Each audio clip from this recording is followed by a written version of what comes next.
We now invite representatives of our partner countries to give their special address. We are honored to invite His Excellency Takeshi Yagi, Ambassador, Embassy of Japan in India, Meitei, Japan, for his special address.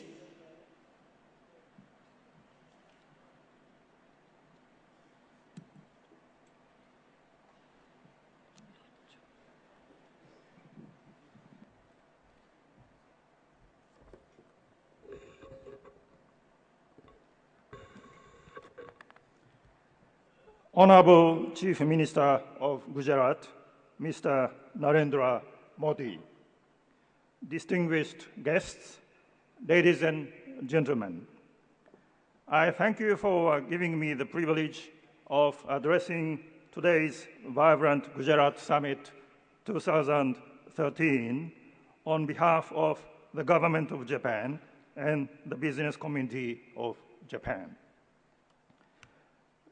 Since my arrival in India last year, I am truly impressed by the dynamism and endowments of India and its people. One of the important events in the early months of my tenure is my trip to Gujarat.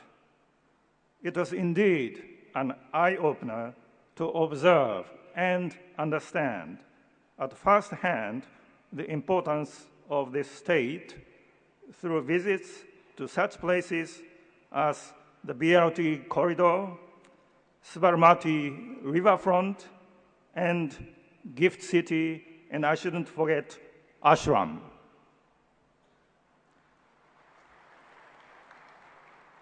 And it is a great pleasure that this time I'm visiting Gujarat with a huge business delegation from Japan to feel the vibrancy of this amazing state.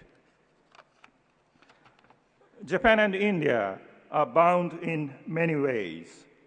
The complementarity of our strengths and advantages, in other words, the advanced technology and financial capacity of Japan on the one hand, and the demographics and huge market of India on the other, is an important attribute which makes our partnership a natural win-win relationship.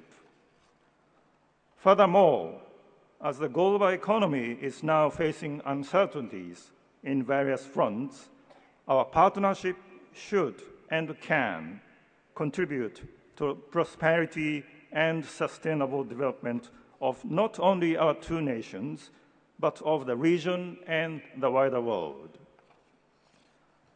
With regard to the regional implication of our cooperation, I believe that there is an increasingly important role for India and Japan to play in connecting the diverse economies of the region and beyond.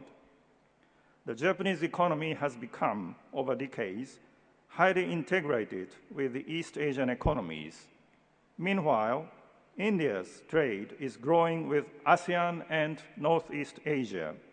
The two regions account for about 10 and 18% of India's trade, respectively. The two FTAs, namely India-ASEAN FTA and Japan-India CEPA, together with the recently launched RCEP, Regional Comprehensive Economic Partnership, will help bring the three markets of Japan, India, and ASEAN further closer. On the west front of the subcontinent, there are equally exciting new opportunities unfolding.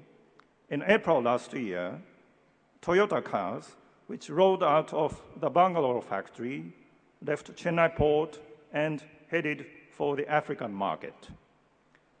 In August the same year, Nissan India has started exporting automobiles from its Chennai plant to the Middle East.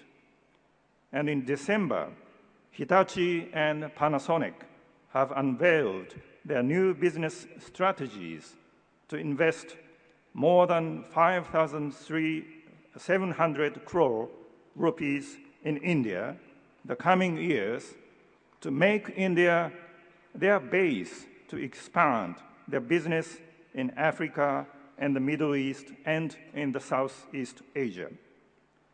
These recent events are transformational in that key Japanese companies are beginning to perceive India as a platform of export and a strategic hub to connect the emerging regional markets. We wish to encourage this important trend, and we think that our cooperation in infrastructure projects, such as the Delhi-Mumbai Industrial Corridor or the Chennai-Bangalore Industrial Corridor, will be instrumental for strengthening the connectivity. And Gujarat is a key state in this entire picture. Gujarat occupies the largest area in DMIC, and Gujarat has been attracting foreign direct investment from around the world, thanks to its superior port and road connectivity, as well as abundant power capacity. 10 years ago, there were only 6 Japanese companies operating in Gujarat, but now there are 60.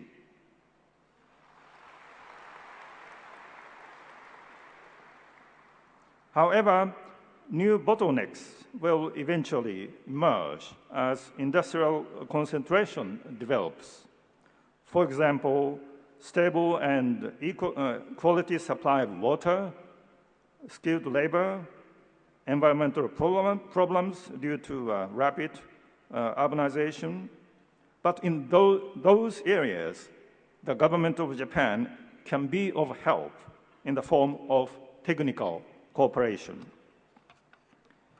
Last but not least, I wish to emphasize the Japanese government's strong interest in assisting the Indian aspiration to introduce the high-speed railway.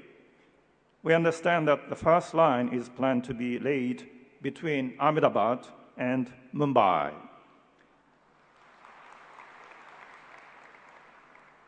In this connection, I have the pleasure of announcing that our government will be holding 2 conferences in the coming months in cooperation with the state of Gujarat, one on high-speed railway and the other on urban traffic development.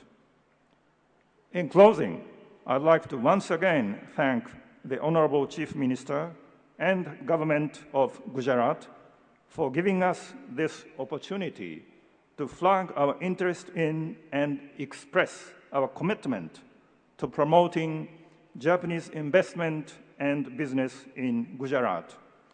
I wish you a big success of this conference, and thank you very much for your kind attention. I wish you all a nice day. Thank you. Thank you, Your Excellency.